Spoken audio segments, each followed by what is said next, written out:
The Bible Explains, Part 172. Today, we are going to continue our discussion in our series, In Christ Realities, Part 19. Today, we are going to talk about having the love of God. What does it mean to have the love of God in us? And how can we live it out? Ito po ang magiging talakayan po natin sa araw po na ito. Bago tayo magpatuloy, manalangin po muna tayo. Let us pray. Our dearest Father in heaven, we thank you so very much for how you have guided us today. Thank you so much for these beautiful people who came here today to honor you, to worship you, and to receive your word. Thank you so much for the wonderful time of praise and worship. Truly, you inhabit the praises of your people.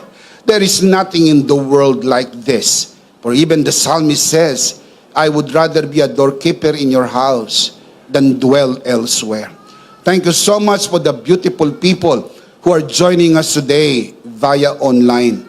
Thank you so much for your presence is in us, within us, and even in this place. We thank you and we honor you.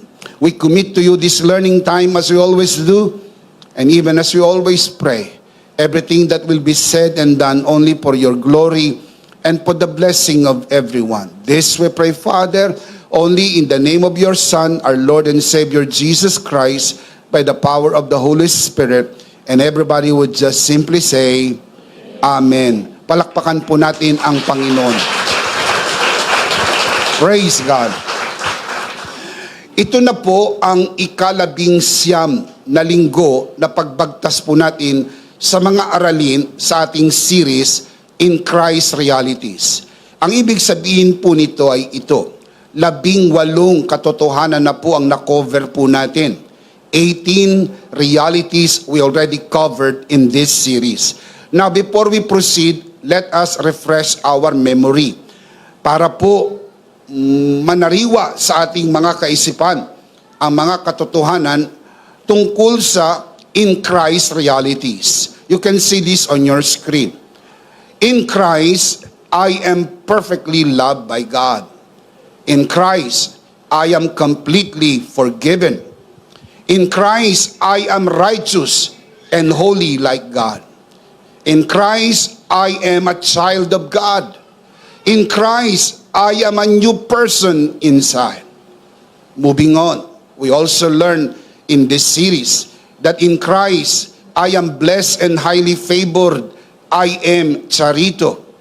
In Christ, I am rich and godly. I am healed and healthy. I am anointed to serve. I am an ambassador of Christ. Moving on, we learn that in Christ, I am divinely protected. I am inseparable from God. I am redeemed from the curse. I am God's new habitation. Also, we learn that in Christ, I am complete. In Christ, I reign in life. In Christ, I have eternal life. And just last week, we learned that in Christ, I have the mind of Christ. We need to add one more today. Today, we are going to talk about the love of God. Because we believe in Christ, we have the love of God. I want to share with you two insights today. First, I will be discussing with you the explanation of having the love of God. And then, of course, as we always do, we end this discussion with an application of having the love of God. Let's begin. Number one, let's talk about the explanation. Ano po ba ang paliwanag ng Biblia tungkol sa pag-ibig ng Diyos na nasa atin? Romans chapter 5, verse 5. The Apostle Paul writes, And hope does not disappoint us, because God has poured out His love into our hearts by the Holy Spirit, whom He has given us. Kapansin-pansin po yung poured out. Poured out. Ang sabi po ni Apostle Paul, God has poured out His love into our hearts. Hindi po ibubuhos pa lang ang pag-ibig. Ibinuhos na ng Diyos ang kanyang pag-ibig. Ibig sabihin, nasa atin na ang pag-ibig ng Diyos. Hindi ka kulang sa pag-ibig. Nasa iyo ang pag-ibig ng Diyos. Kailangan lang po nating i-renew ang ating kaisipan upang kung anumang pag-ibig ang diniposito ng Diyos sa ating puso ay mailabas at maipamuhay at maipakita sa mga taong sa atin ay nakapaligid. Ang Greek word na ginamit po ay ekeo, na ang literal na meaning should be gushed out. Understatement po yung poured out. Now, hindi ko sinasabing mali, pero understatement from the word ekeo, meaning gush out. Ano ba ibig sabihin ng gush out? Rumaragasa, bumubulwak. Hindi po ibinuhos, bumubulwak at rumaragasa ang pag-ibig ng Diyos nang ito'y ibuhos sa ating mga puso. Kapansin-pansin pa rin na sa Greek grammar, ang word na ekeo ay nasa perfect tense. Ang ibig sabihin po ng perfect tense ay completed action with an ongoing result. Hindi po naibuhos lang. Yun po'y magandang kaisipan. Kundi yung naibuhos na pag-ibig ay umiipekto at nagpapatuloy na may epekto. So, ibig sabihin, yung love of God ay hindi po passive na parang wala lang. Ang love of God that has been poured out or gushed out ay active, working in the inside. And if only we know how to apply this, we will be amazed to see how wonderful the world can be with people know how to love using the love of God. Kung minsan, nasa atin ang pag-ibig ng Diyos, pero hindi po alam na nasa atin. Alam niyo po ba na ang taong may pera, pero hindi niya alam na siya'y may pera, parehas din ang damdamin ng taong walang pera? Mahalaga po yung alam. The Bible says, my people are destroyed for lack of knowledge. We have to know. That is why today we are going to look at verses, scripture, na makikita po natin na mayroon tayo ng pag-ibig ng Diyos. Kaya anumang panalangin na hinihiling natin na punuin tayo ng pag-ibig, bigyan mo kami ng pag-ibig, bigyan mo kami ng iyong pag-ibig, give us your love, fill us with your love, biblically, based on the new covenant, is not accurate. Sapagkat hindi mo po maaring hingiin ang naibigay na. Naibuhos na sa atin ang pag-ibig ng Diyos. Kailangan lang po talaga baguhin ang kaisipan, nasa akin na, at maturuan tayo kung paano mai-apply ang pag-ibig na naibigay na po sa atin. What is the difference between pour out and gush out? There is an old saying, a picture is worth 1,000 words. So let me show you pictures so you would see the difference between pour out and gush out. The picture of pour out is like pouring water from a pitcher. Yung po yung pour out. Yung gush out is like opening a floodgate of a dam, and the water bursts out, rushes toward. Yun po yung gush out. Ibig sabihin, pag binuksan mo ang floodgate ng dike o ng dam, ang tubig ay rumaragasa. Bumubulwak ang tubig. Ganon ang ginawa ng Diyos. Nang kanyang ibuhos ang kanyang pag-ibig sa atin, nagbukas ang Diyos ng dike at rumaragasa, bumubulwak ang pag-ibig ng Diyos na naibuhos sa atin. How would you know that is exactly true? There is no word that would fitly describe the love of God. Wala hong naimbentong salita ang tao para mailarawan ang kahangahangang pag-ibig ng Diyos. Kaya ang pag-ibig po na yan ay naibuhos na sa atin. Ang ibig sabihin, nasa atin na. The love of God was not just poured out. This is an understatement. In the original, the love of God has been gashed out. Ibinuhos na rumaragasa at bumubulwak sa ating mga puso. The truth is, the love of God was gashed out into our hearts. Sa wikang Pilipino, ang pag-ibig ng Diyos hindi lang basta ibinuhos, kundi ibinuhos ang pag-ibig ng Diyos ng masagana, rumaragasa, at bumubulwak sa sobrang kasaganaan ng pag-ibig ng Diyos. Can you say amen? Now look at Romans 5:5 from the original, and hope does not disappoint us, because God has gashed out His love into our hearts. And tell me how? By the Holy Spirit, whom He has given us. Mga kapatid, nasa atin na po ang pag-ibig ng Diyos. Hindi ka kulang sa pag-ibig. Sapat ang pag-ibig ng Diyos. Kailangan lang matutunan kung paano i-apply ang pag-ibig ng Diyos. Can you say amen? We already have the love of God in us. Therefore, everything we do for the Lord should be a natural overflow of God's love in us. Ano man ang ating gagawin ay kailangan natural na apaw lang ng pag-ibig ng Diyos na mayroon tayo. Hindi ho na atin maaring diktahan kung paano ito maisa sa katuparan. Mamamangha lang tayo kung paanong natural na umaapaw ang pag-ibig ng Diyos na naibuhos na po sa atin. 1 John chapter 4 verse 19. We love, and tell me why? We love because He first loved us. Hindi ho tayong unang nagmahal. Wala tayong kapasidad magmahal. Hindi ho tayong unang umakap. Spiritual na patay po tayo. Niyakap tayo ng kanyang pag-ibig. At ang espiritong patay ay tumanggap ng buhay at nabuhay.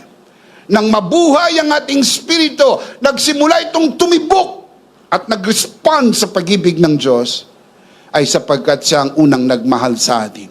At dahil nasa atin na ang pag-ibig ng Diyos, ngayon tayo po ay umiibig. Iniibig natin ang Diyos. Iniibig natin ang mga tao sa paligid natin. Ito'y ekspresyon na lamang ng pag-ibig ng Diyos na naibuhos sa atin. Ang sabi ni Apostol Pablo sa 1 Corinthians 16:14, do everything in love. Ano man ang ating gagawin, ang motivation should be love. Love for God, love for the people, love for the church, love for the unsaved, love for the sinners. Ano man ang ating gagawin ay udyok ng pag-ibig. Ikaw ay nagbibigay dahil sa pag-ibig. Ikaw ay naglilingkod, nagsasakripisyo dahil sa pag-ibig. Walang hinihintay na anumang kapalit, sapagkat kaya mo lang ito nagagawa dahil siyang unang umibig sa atin. Can you say amen? 2 Corinthians chapter 5 verse 14, maganda po ang pagkakaliwat, pagkakasabi ni Apostol Pablo tungkol sa pag-ibig ni Kristo sa atin. For Christ's love compels us. Yun po ang nag-uudyok sa atin. Yun po ang nagtutumulak sa atin. Yun ang nag-inspire sa atin. Hindi anuman. Hindi po love gift. Hindi po anumang pakinabang. Hindi kung anong makukuha natin. Kung hindi yung pag-ibig ni Kristo sa atin. Can you say amen? For Christ's love compels us because we are convinced that one died for all, referring to Christ, and therefore all died. And He died for all, that those who live, referring to us, those who live should no longer live for themselves, but for Him, referring to Christ, who died for them and was raised again. Ang ating pag-ibig kay Kristo ay sapagkat si Kristo ang unang umibig sa atin. Pag naintindihan natin ang pag-ibig ng Diyos, magiging magaang ang lahat ng ating paglilingkod. Hindi mo kailangang kaladkarin ang sarili mo para magsimba. Mayroon pong padyak sa iyong paa upang pumunta at magsimba sapagkat yan ay udyok ng pag-ibig ng Diyos. Hindi ka kailangan paringgan, pigain at konsensahin para magbigay. Merong kusang loob upang magbigay sapagkat yan ay udyok ng pag-ibig ng Diyos. Can you say amen? The Bible explains that in Christ, we have the love of God within us, empowering us to love and to do everything in love. Lahat gagawin natin sa pag-ibig. Walang personal na motibo, kundi dahil lang sa pag-ibig. Kapag ito po ang motivation po natin, hindi tayo ma-prostrate. Wala mang palakpak ang tao, wala mang congratulation ang tao, wala mang parangal ang tao, wala mang certificate of appreciation or whatever, hindi ka ma-prostrate. Sapagkat hindi yun ang motivation ng iyong serbisyo at sakripisyo, kundi ang pag-ibig ni Kristo na naibuhos sa atin. Ang tanong ko po sa atin, nasa atin na po ba ang pag-ibig ng Diyos? Meron na tayong kakayahang umibig. Kailangan na lang nating malaman kung paano ito gagawin. Number one, the explanation of having the love of God. We have the love of God. Can we say this together? In Christ, I have the love of God. One more time. In Christ, I have the love of God. Number two, let's talk about the application. Ngayong alam na po natin ang paliwanag na nasa atin na ang pag-ibig ng Diyos, paano naman ito ma-apply sa buhay natin? Let me give you the life application. Number one, share God's love to others boldly. To share it is one thing, but to do it boldly is another thing. Yung lakas ng loob na mag-share ng pag-ibig ng Diyos ay galing mismo doon sa pag-ibig ng Diyos. With the love of God within us, we are empowered to share His love with others boldly, knowing that His Spirit fills us with strength and courage. Yung lakas at tabang na nandito sa loob natin, mag-share po tayo, ay nanggagaling mismo sa pag-ibig ng Diyos. Kaya hindi ka maghahagilap ng lakas ng loob sa labas. Ang lakas ng loob ay nandito mismo galing sa pag-ibig ng Diyos. Look at the scripture, 1 John 4:18. For there is no fear in love, but perfect love drives out fear.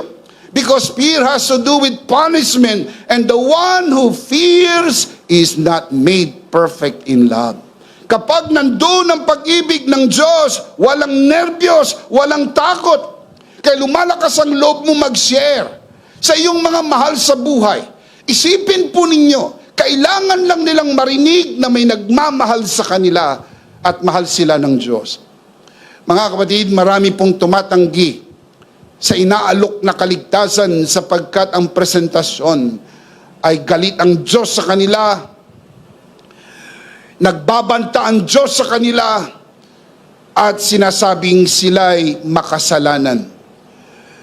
Madalas naririnig natin sa likod ng pulpito, ikaw ay makasalanan, ikaw ay butangero, ikaw ay basagulero, ikaw ay lasinggero, ikaw ay makasalanan. Ang sagot po nila, Amen. Kasi alam na nilang sila'y makasalanan. Pero walang nakapagsabi sa kanila na kahit sila'y makasalanan, mahal sila ng Diyos. Kung malalaman lang nila na mahal sila ng Diyos. Kung malalaman lang nila sa krus ng Kalbaryo, kinarga ni Jesus ang kanilang kasalanan. Kung malalaman lang nila ang pag-ibig ng Diyos, they would give it a try. Kaya kailangan lumakas ang loob natin. Sabihin natin sa ating pamilya, sa ating mga kamag-anak, sa ating mga kaibigan, ang tungkol sa pag-ibig ng Diyos, ang tungkol sa biyaya ng Diyos, at tungkol sa tinapos na gawa ni Kristo. Love and fear cannot coexist. For God's perfect love drives out fear. When we rest in His love, fear loses its grip on us, freeing us to live fully and love deeply and share boldly. Yun ang nagagawa ng pag-ibig ng Diyos. Kaya kung nasa iyo ang pag-ibig ng Diyos, natural, merong lakas ng loob, kailangan mo lang hakbangan. Remember, a journey of 1,000,000 miles begin with the first step. Hakbangan mo lang. Invite mo ang iyong mga loved ones. Just give it a try. Pwede silang tumanggi sa una. Pero itong natuklasan ko, hindi sila palaging tatanggi. Keep on keeping on. Sa una, tumanggi. Sa pangalawa, tumanggi. And how would you know? Sa mangatlo, ay oo na sila. And they will just take one invite to have the opportunity to hear the Word of God. At hindi babalik ang salita ng Diyos nang walang kabuluhan. Can you say amen? So remember, number 1, share God's love to others boldly. Lakasan natin ang ating loob. Nasa atin ang pag-ibig ng Diyos. Kapag tinanggihan tayo, hindi ho tayong tinatanggihan ang pag-ibig ng Diyos. Do not take it personally. Kapag nag-share ka, nireject ka, hindi ka ang nire-reject nila. Keep on sharing. Keep on sharing. Huwag matakot. Kayang labanan ng takot. At ang panlaban sa takot ay ang pag-ibig ng Diyos. Can you say amen? Number 2, forgive others freely. Number 2 application. Dahil nasa iyo na ang pag-ibig ng Diyos, you can forgive others freely. Now, hindi mo madali ang magpatawad. Pero hindi naman po imposible. Nagagawa din ito dahil sa pag-ibig ng Diyos. Sa ganang ating sarili, sa bagsak nating kalagayan, hindi natin kaya. Pero dahil nasa atin ang pag-ibig ng Diyos, sabi na ba, hindi ko kaya yan. Natatandaan niyo po yung kasabihan, to err is human, but to forgive is divine. Ang Diyos lang ang nagpapatawad. Sabi nga ng iba, ang Diyos nagpapatawad. Ako hindi. Tindi mo. Mas matindi ka pa sa Diyos. Ang Diyos nga nagpatawad. Ikaw ay hindi. Parang pinapalabas mo. Mas mataas yung standard mo sa Diyos. Kaya hindi mo mapatawad. Mga kapatid, yun po ay maliwanag na larawan ng kawalan ng kakayang gawin ito sapagkat ito'y nagagawa lang ng pag-ibig ng Diyos. With God's love within us, we are empowered to forgive others freely. Reflecting His ultimate expression of love, forgiveness is a true mark of divine love. Ang word po na forgiveness, ang Greek word na ginamit sa Bible ay charizomai. Yung charizomai, ang root word charis, gift. That's why forgiveness should be a gift. Freely given. Kapag in-earn po nila yan sa inyo, hindi yan tunay na forgiveness. Patatawarin lang kita kapag nagbago ka. Nung nagbago yung tao, pinatawad mo. Ang patawad na binigay mo ay premyo ng kanyang pagbabago. That is not biblical forgiveness. Biblical forgiveness is no string attached. You just freely give it. Patatawarin ko lang, kayan, pag nagsorry na. Mga kapatid, kahit hindi pa nagsosorry, patawarin mo na. Sapagkat ang pagpapatawad, ang pakinabang ay hindi dun sa nagkasala, kundi sa taong nagawa ng kasalanan. If you forgive, you will benefit. Gagaang ang iyong loob. Ay hindi ko mapatawad, masama pa loob ko. Aantayin ko munang mawala yung sama ng loob at saka ako magpatawad. Hindi na mawawala ang sama ng loob mo, kaya hindi ka na rin magpapatawad. Subukan mong baliktarin. Magpatawad ka muna at mawawala ang sama ng loob. Ang sama ng loob ay nandoon sapagkat hindi ka pa nagpapatawad. Ang pagpapatawad po ay desisyon, hindi po emosyon. Hindi ka magpapatawad dahil you feel. Nagpapatawad ka because you decide to do so. At magagawa mo lang yan dahil sa pag-ibig ng Diyos. Make no mistake, hindi natin to kaya hiwalay sa pag-ibig ng Diyos. Magagawa lang natin ito at kaya natin itong gawin. Huwag mong sabing hindi mo kaya. Huwag mong sabing ako'y tao lang. Hindi ko kayang gawin yan. Hindi ka po tao lang. Ikaw ay taong tinatahanan ng pag-ibig ng Diyos. Magkaiba po ang bahay na mayroong nakatira at bahay na walang nakatira. Ang bahay na may nakatira, inhabited house. Ang bahay na walang nakatira, haunted house. Hindi ka po haunted house. You are inhabited house. Nakatira sa atin ng Diyos. Nasa atin ang pag-ibig ng Diyos. We can. Can you say amen? Look at Ephesians chapter 4 verse 32. Be kind and compassionate to one another, forgiving each other, just as in Christ God forgave you. Pansinin niyo po yung conjunction na just as. Sa Greek po, katos. Conjunction katos, meaning the same manner, the same measure. Bishop, hindi ko kaya yan. Hindi ako Diyos. How can I forgive this person in the same manner and in the same measure as God did to us? Imposible. Mga kapatid, hindi po yan pinagagawa ng Diyos sa atin sa ganang ating sarili. You miss the whole point. Look at the verse. Just as in Christ. That's the key. You can only do this because you are in Christ. And in Christ, you have the love of God. And only the love of God will enable you to forgive. Ilang beses kong patatawarin ng taong yan. Di ba yun din ang naging tanong ni Pedro?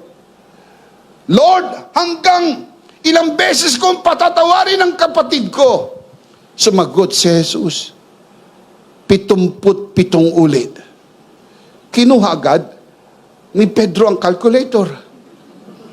Kinuwenta niya kung ilan yung 70 times 7. Lumabas, 490. 490 times. Now, kung ito'y literal, dapat itong ibig sabihin. Patawarin mo ang kapwa mo 490 times of the same mistake. Kung yun ang ibig sabihin. Pero there is more to that than numbers. Ibig sabihin po, mga kapatid, tuloy-tuloy na pagpapatawad. Habang nagkakamali ang iyong kapatid, habang nagkakamali ang iyong kapwa, magpatawad ka lang ng magpatawad, sapagkat walang hanggan ang pagpapatawad ng Diyos. Hindi natatapos ang pagpapatawad ng Diyos. Saan natin kukunin yon? Doon sa pag-ibig ng Diyos. Tandaan niyo po, hindi ka pwedeng sumalok sa balong walang laman. Ikaw po'y balon na puno ng pag-ibig ng Diyos. So dito ka sasalok ng timba-timba na pagpapatawad mula sa rumaragasa at bumubulwak na pag-ibig ng Diyos na naibuhos sa iyo. You are not empty. You cannot pour out from an empty pitcher. Hindi ka po walang laman. Puno ka ng pag-ibig ng Diyos. Amen. Amen. Ang susi po ay nandun sa in Christ. Just as in Christ. Yung po yung reality na pinag-uusapan natin. If you are in Christ, you have the love of God, and the love of God enables you to forgive freely. Walang kondisyon. You just do it freely. In the same manner, God forgave us freely. Can you say amen? Freely forgiving others is one of the highest ways we can express God's love in us.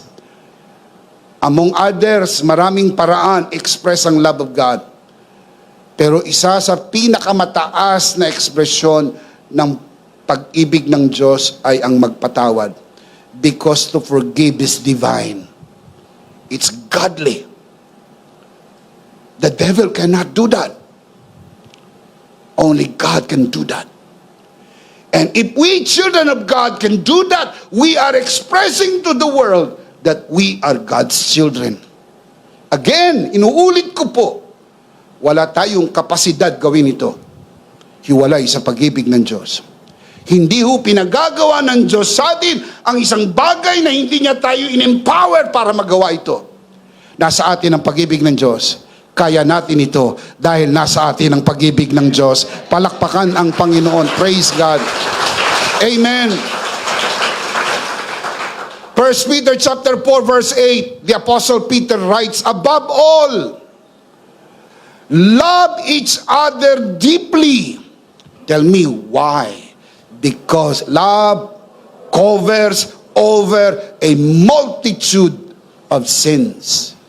Mga kapatid, kapag nag-aaway ang mag-asawa, napakaraming nangyayari.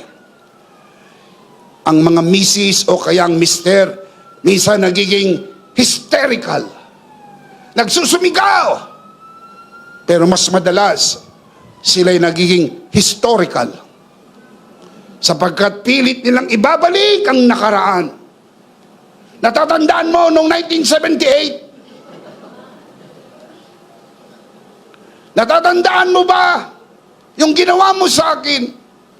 Kaya hindi sila makamove on sapagkat yung dapat sanang kinalimutan na hindi po kinakalimutan kasi ang tunay na pagpapatawad nililimot na po at tinatakpan ang maraming kamalian. Marami ka ring kamalian pero iniisip mo mas marami siyang kamalian. Pero sa totoo, yun din naman ang iniisip niya. Hindi niya lang sinasabi sa'yo, mas marami kang kamalian kaysa sa kanya. Kaya lang ang hindi nyo naisip, ang iniisip ng Diyos, parehas kayo maraming kamalian. Pero minahal tayo ng Diyos. Inibig tayo ng Diyos. Can you say amen?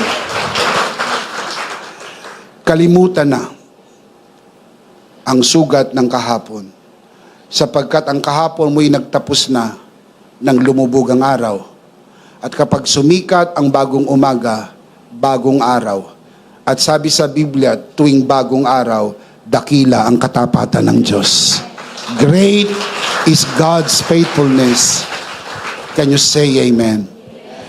Number 1, share God's love to others boldly. Number 2, forgive others freely. Number 3, encourage others openly.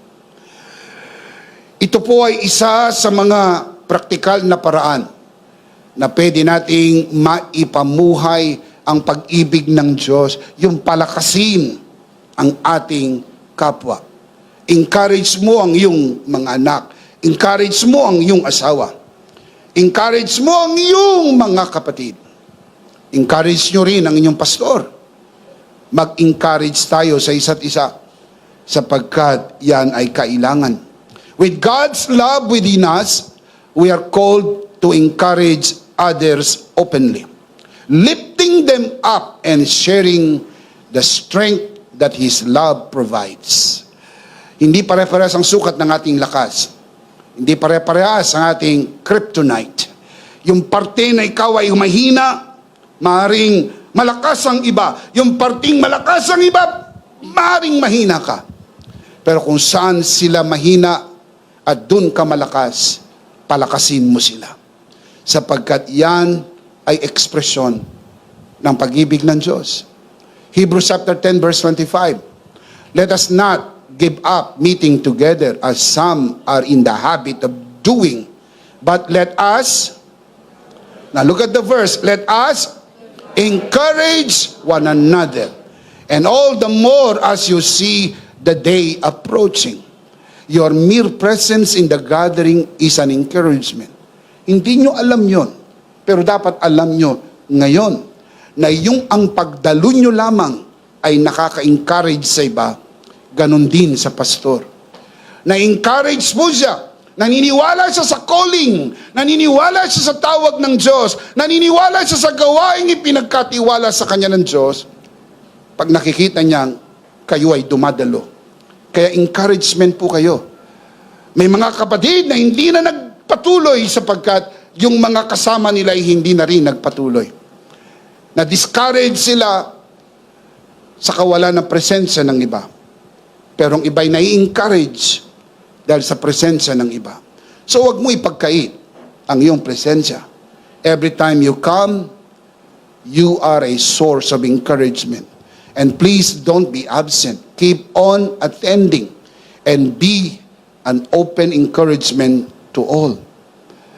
Mga kapatid, kuminsan ang hinahanap ng mga tao kung saan mayroong malapit na simbahan. May I say this? Huwag niyong hanapin yung malapit na simbahan. Hanapin niyo po yung malapit na turo sa Biblia. Dahil kahit malapit ang simbahan, kung milya-milya ang turo ay malayo sa Biblia, hindi po yun tama. Hanapin natin yun pong mga simbahan na ang turo'y malapit sa Biblia. Ang turo ay ang Biblia. And every time you come, you become a source of encouragement to pastors, leaders, and even the church as a whole. So I say this to you, my dear brothers and sisters, encourage one another. Yung pong praise na one another ay inulit sa New Testament ng 100 times. 100 times. One another, one another, one another, one another. It is a biblical theme. One another, one another. We need each other. No man is an island. Parte tayo ng isang katawan. Kailangan natin ng isa't isa. Kailangan nyo ng pastor, pero kailangan din kayo ng pastor. Kailangan natin ng isa't isa. Wala pong isang taong kaya niyang pasanin ang gawain. Ito po'y pinagsasama-samang tulong upang mapasa natin ang gawain ng Panginoon. At sa pamagitan po ng sama-samang paggawa, na-encourage natin ang bawat isa.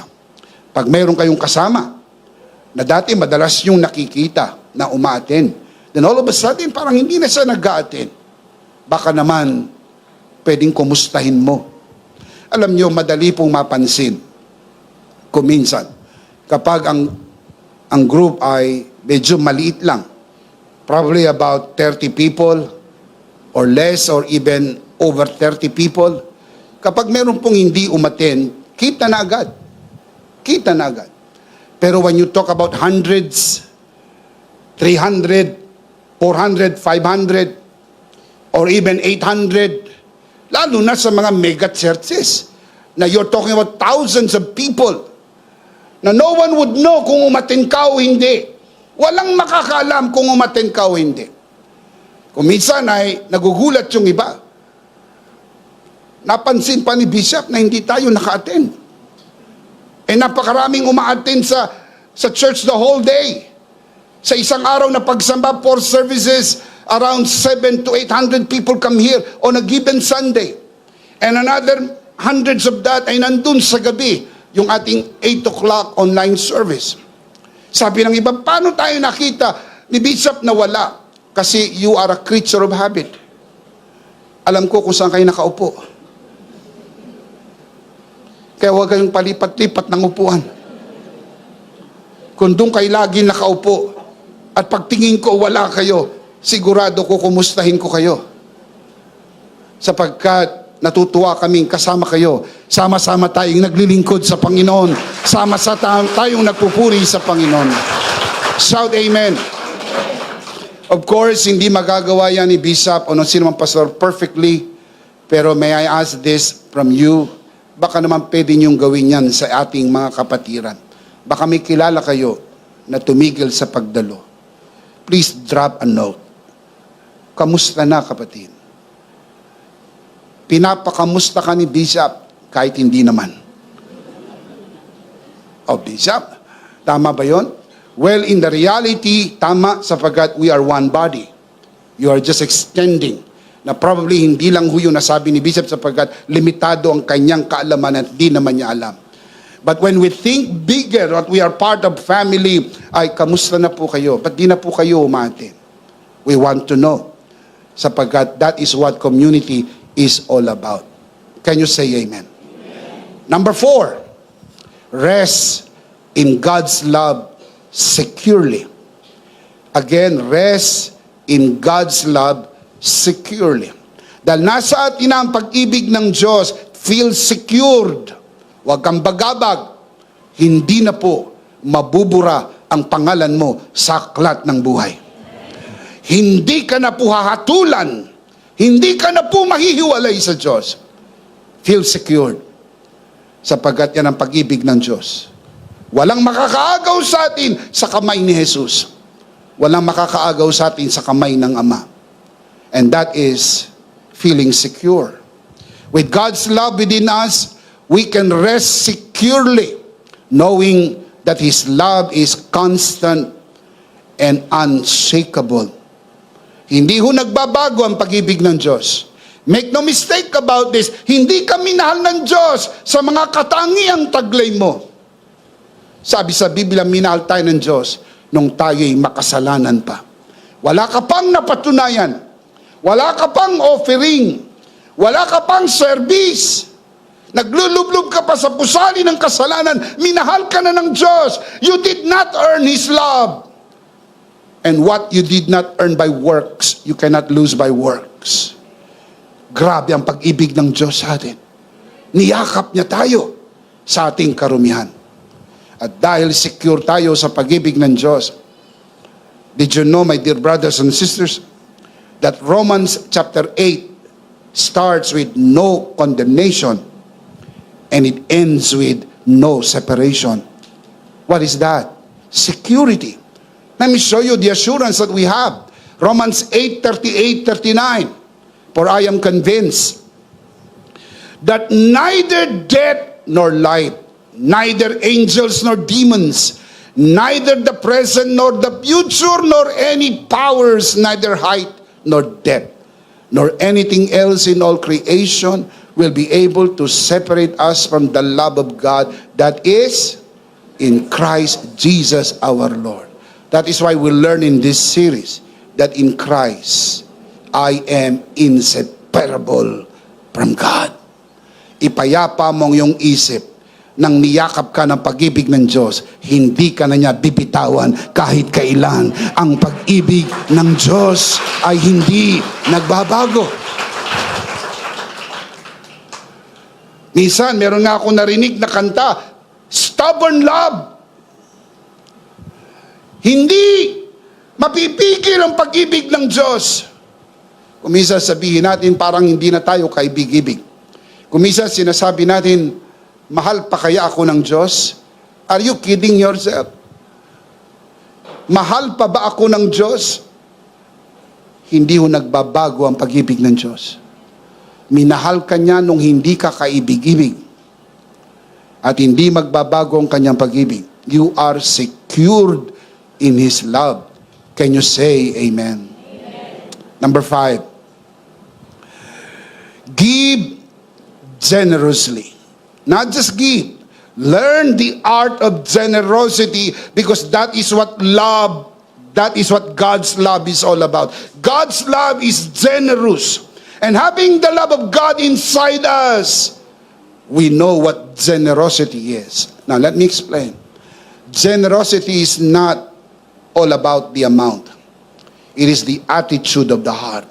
With God's love within us, we are empowered to give generously, knowing that our source is infinite. Can you say amen to that? God's love in us transforms our giving into an act of love and gratitude. Hindi na siya obligation. It becomes a natural overflow of love and gratitude. Dighay. Dahil binusog ka ng pag-ibig ng Diyos, normal ang dumighay. And it comes out naturally. Kaya hindi ko kinakailangan tinatakot, pinagbabantaan, o sinusuhulan pa, o kaya nilalatigo ang mga tao para magbigay. O kaya parang pinipiga at pinagbabantaan na pag hindi ka nagbigay, papaluin ka ng Lord. Sino kayang Lord ang tinutukoy niya? Pag hindi ka nagbigay, magkaroon ka ng cancer. Sisingilin ka ng Diyos sa pamagitan ng hospital bills. Kaya pag hindi mo binigay kay Lord, yan ang mangyayari. May nagtanong sa akin, kailan, pero Bisa, bakit nangyari nga sa amin? Now listen up. Nangyari sa iyo dahil pinaniwalaan mo. Mabuti man o masama, pag pinaniwalaan ng isip, nangyayari sa kanya. Kaya napakahalagang tama ang iyong paniwalaan, sapagkat kung tama ang iyong pinaniniwalaan, tama ang mangyayari. Hindi ho tayo nagbibigay dahil sa takot. Nagbibigay tayo dahil sa pag-ibig. Can you say amen? Remember the old saying, you can always give without loving, but you cannot love without giving. Giving is an overflow of love. Remember John 3:16, for God so loved the world that He gave. Giving is an expression of love. Kaya hindi dapat, mga kapatid, pinipilit ang tao magbigay. Kailangan lang ma-realize niya na sa akin ang pag-ibig ng Diyos. At ang pag-ibig ng Diyos ang nag-uudyok sa akin para magbigay. Luke 7:47, forgiven little, loves little. Forgiven much, loves much. Mga kapatid, ang pag-ibig ng Diyos ang nag-uudyok sa tao para magbigay. Ang pagpapatawad ay ekspresyon ng pag-ibig ng Diyos. It comes out naturally. Wala pong verse sa Old Testament, nowhere you can find in the Old Testament, na you give half of your possession to the poor. Nowhere you can read that. But when Zacchaeus received the love of God, the grace of God, the love of Jesus, pumunta si Jesus sa bahay ni Zacchaeus. That is pure love. That is pure grace. Zacchaeus said, half of my possessions I will give to the poor. And if I have cheated anybody out of anything, I will pay back 4 times the amount. That is even beyond the law requires. Kaya grabe ang pag-ibig ng Diyos. Pag naramdaman ng tao ang pag-ibig ng Diyos, ang yakap ng Diyos, ang pagmamahal ng Diyos, giving comes out naturally. Walang nagsabi kay Zacchaeus gawin niya yon. Nung marinig ni Jesus yung sinabi ni Zacchaeus, what did Jesus say? Today, salvation has come to this house.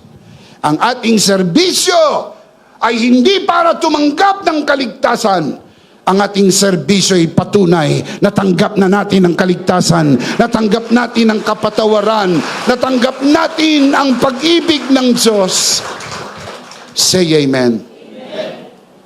Si Maria Magdalena, na natagpuan sa pagkakasala, pinatawad at binigyan ng bagong simula.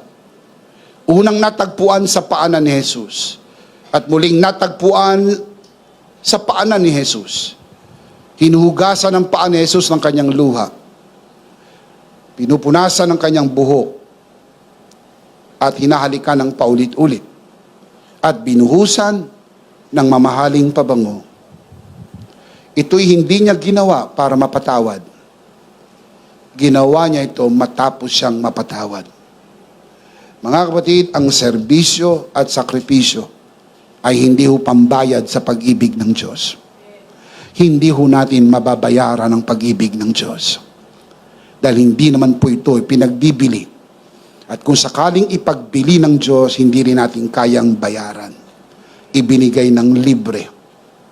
At na matanggap natin ang pag-ibig ng Diyos, dahil ito po'y rumaragasa, dahil ito'y bumubulwak, umapaw mula sa kaloob-looban natin ang kusang pagmamahal na naipapakita sa isang masaganang pagbibigay.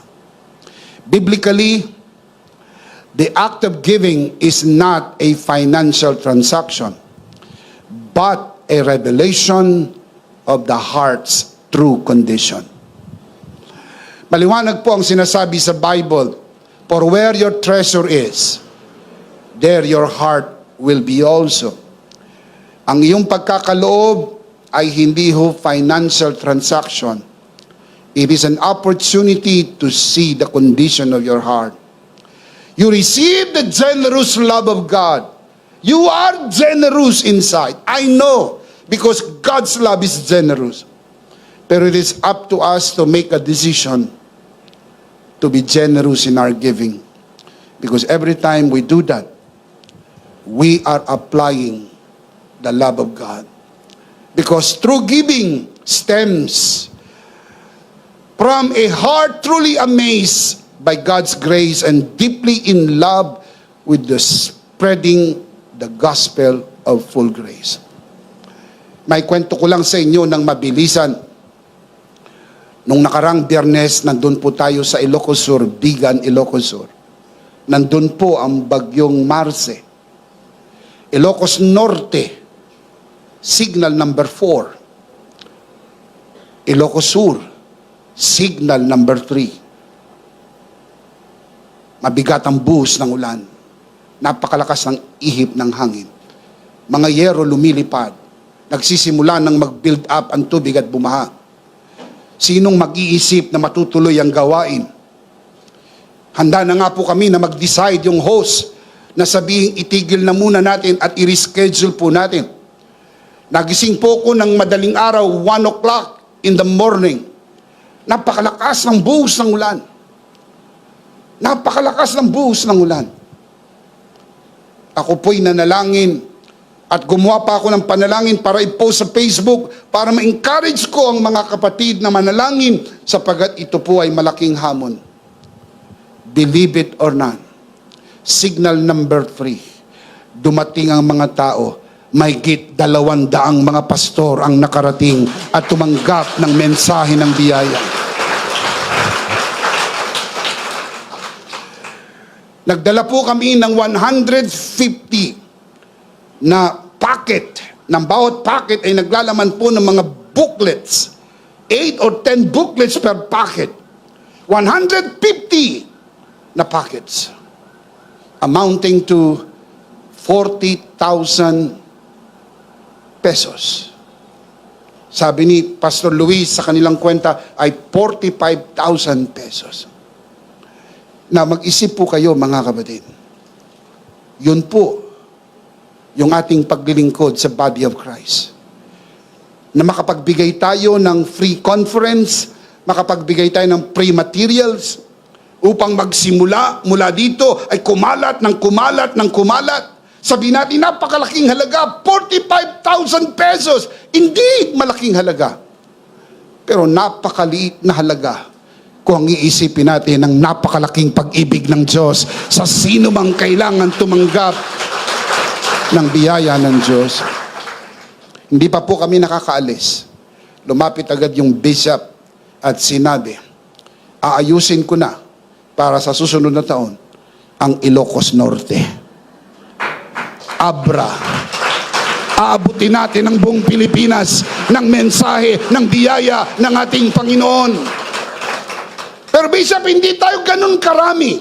Bishop, hindi tayo ganun kayaman. Hindi po ko dyan umaangkas. Umaangkas ako sa saganang pag-ibig ng Diyos na nabuo sa puso ng bawat isa. Mahal ninyo ang Diyos dahil ang Diyos ang unang nagmahal sa atin. Shout Amen. Lumikom tayo ng halaga. Malaki po ang naitulong. Pero hindi natin nalikom ang ganung kalaking halaga. Kailangan natin magdagdag. Kaya ho sinasabi ko sa inyo, next time, dagdagan nyo. Sinasabi ko ito dahil pamilya tayo rito, pinagtutulungan nating dalhin ang mensahe ng biyaya sa buong Pilipinas. Amen. Let's see them again. Life application. Ito po ang 5 application. Ngayong alam mo na nasa iyo na ang pag-ibig ng Diyos. Nasa iyo na ba ang pag-ibig ng Diyos? Nasa atin. Magagawa natin ito hindi para matanggap ang pag-ibig ng Diyos, kundi nasa atin na ang pag-ibig ng Diyos. Basahin natin ng malakas. Sabay-sabay. Ready, mga kapatid. Application. Number 1. Share God's love to others boldly. Number 2. Forgive others freely. Number 3. Encourage others openly. Number 4. Rest in God's love securely. And number 5. Give generously. Listen to me, my dear brothers and sisters. And because we have the love of God, we can share His love to others boldly. We can forgive others freely. We can encourage others openly. And because we have the love of God inside us, we can rest in His love securely. And because of the love of God, we can give generously. The big idea is, in Christ, I have the love of God. Are you in Christ? So what is the big idea? In Christ I have the love of God. One more time. In Christ I have the love of God. Louder. In Christ I have the love of God. In Christ, I have the love of God. Of course, we do not want to end the broadcast without giving the opportunity to receive Jesus, to receive the love of God, receive Jesus today and be saved. Pag tinanggap mo si Jesus, tatanggapin mo ang pag-ibig ng Diyos, at mula sa kasaganaan ng pag-ibig ng Diyos, you will never be the same again. Today is the day of salvation. Receive Jesus today and be saved. Sa loob ng bulwagan na ito, lalo na sa mga nanonood sa broadcast na ito, manalangin po tayo ng pagtanggap. Inaanyayahan ko po na samahan natin ang ating mga bisita sa broadcast. At kung ikaw ay baguhan sa loob ng bulwagang ito, pagkakataon mo para tanggapin ang Panginoong Hesus sa hapon na ito o sa oras na ito sa loob ng bulwagan na ito. Taas natin ang ating dalawang kamay. Ipikit po natin ang ating mata. Manalangin po tayo ng pagtanggap. Kung tinanggap mo na ang Panginoong Hesus, nililinaw ko, you don't have to do this again and again and again to be saved because you are already saved. But I'm asking you that you do this for the sake of those who will pray this prayer for the first time. Let us help them and guide them. Manalangin tayo. At doon sa mga mananalangin sa unang pagkakataon, ariin po ninyo na ito isang personal niyong panalangin. Manalangin tayo. Panginoong Hesus, ako po'y makasalanan. Hindi ko po kayang iligtas ang aking sarili. Ako'y mapapahamak ng hiwalay sa iyo. Narinig ko po ang mabuting balita. Ako po'y naniniwala. Tinatanggap kita sa aking puso bilang aking Panginoon at aking tagapagligtas. Salamat po, pinatawad mo na ang aking mga kasalanan. Isinulat mo na ang aking pangalan sa aklat ng buhay. Sa pangalan ni Jesus, Amen. Ako na lang po mananalangin, Ama, sa oras na ito. Tinataas ko po sa harapan ng sino mang sumunod sa panalangin ng pagtanggap sa unang pagkakataon sa loob ng bulwagang ito, lalo na sa mga nanonood sa broadcast na ito. Pinagkakatiwala po namin sila sa iyong kagandahang loob na sila'y lumago sa biyaya at sa bagong natagpuang pananampalataya sa pangalan ng Panginoong Hesus. Tayong lahat ay magsabi ng Amen. Palakpakan si Lord. Praise God. Praise God. Doon po sa mga tumanggap sa Panginoon, sa oras na ito, kami po'y nakikigalak sa inyo at mula sa ikaibuturan ng aming puso, gusto naming sabihin, welcome to the family of God. Palakpakan si Lord. Welcome to the family of God. Can you say amen? Tayo po'y dumako sa ating banal na komunyon. Kunin po natin ang ating communion elements. My dear brothers and sisters, let's do this together.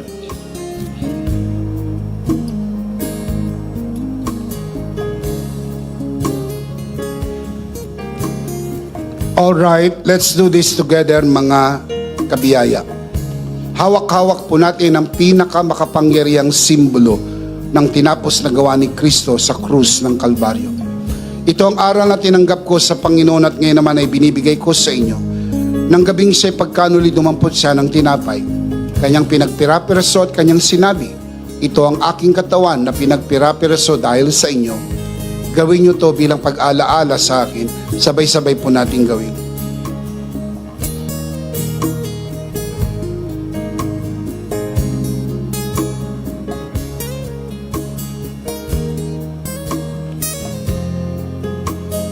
Gayon din naman matapos maghapunan ay kanyang hinawakan ng saro at kanyang sinabi, ito ang saro ng bagong tipan na pinagtibay ng aking dugo. Gawin niyo to bilang pag-alaala sa akin. Sabay-sabay po natin gawin.